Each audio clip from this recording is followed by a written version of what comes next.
Good morning, Hawaii, the place I want to be. I'm your host, Brandon, on Reading the Circle, and I'm your panelist, Aaron. And welcome to this day's episode of Rooted in the Circle. First, I want to start with what comes to you all's mind when you hear the word community? my dog.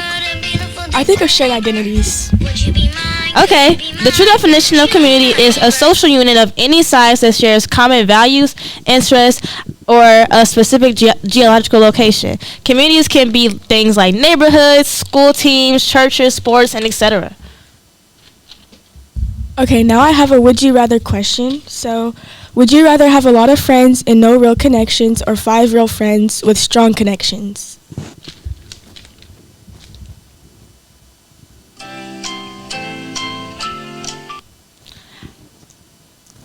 I want a lot of friends.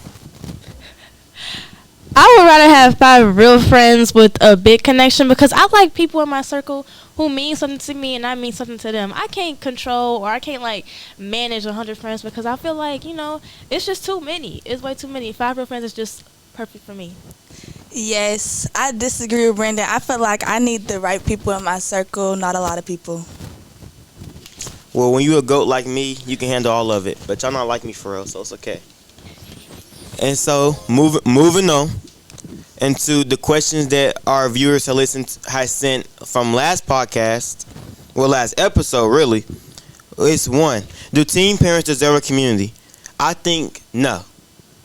And I really, it's really gonna be like y'all really gonna look up from washing dishes, cleaning up, doing whatever y'all need to do. Y'all gonna look at your phone like, what is he talking about? And I'm gonna explain to you. I think that teen parents don't deserve a community because it takes a lot of total disrespect to bring a newborn into your house when really it's probably a lot going on. Imagine coming home from school, work, all that, just to have to deal with a crying baby 24/7. The lack of sleep, having to go to a grocery store every day, the diapers, all that is disrespectful. You didn't think about nobody else when you had that baby. Okay, well, I disagree with him. I think raising a child is hard. Everyone needs support. Everyone needs encouragement. And helping out can make it easier for the parents. I feel like it can mess with the parent's head, and I feel like everyone deserves a community. I agree with Aaron because I feel like you can't punish a baby for what the parents did. I mean, at the end of the day, it's still another human being being born into a situation. I feel like they deserve the support because they didn't ask to be here. I guess, bro. Anyways, the second question related to community is how do communities form? Which means how do those social groups form?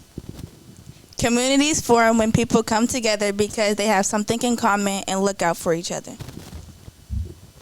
I think communities form by just when people support each other and, they really want to connect in a certain way. I really don't think there's a specific way that it forms a tutorial basically, but I really do feel like it just happens naturally when people support each other.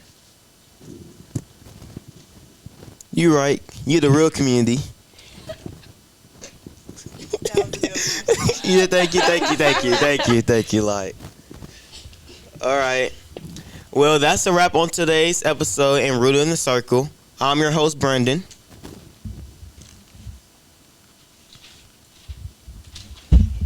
Alright, so on this episode of Rooted in the Circle, I'm your producer, Kalasia. And if you want to keep seeing us, follow us on our Instagram and subscribe to this channel at Sowing Seeds With Faith _juniors. Join us every Thursday at 5 p.m. Eastern Time as we break down community, share it with your community, and until next time,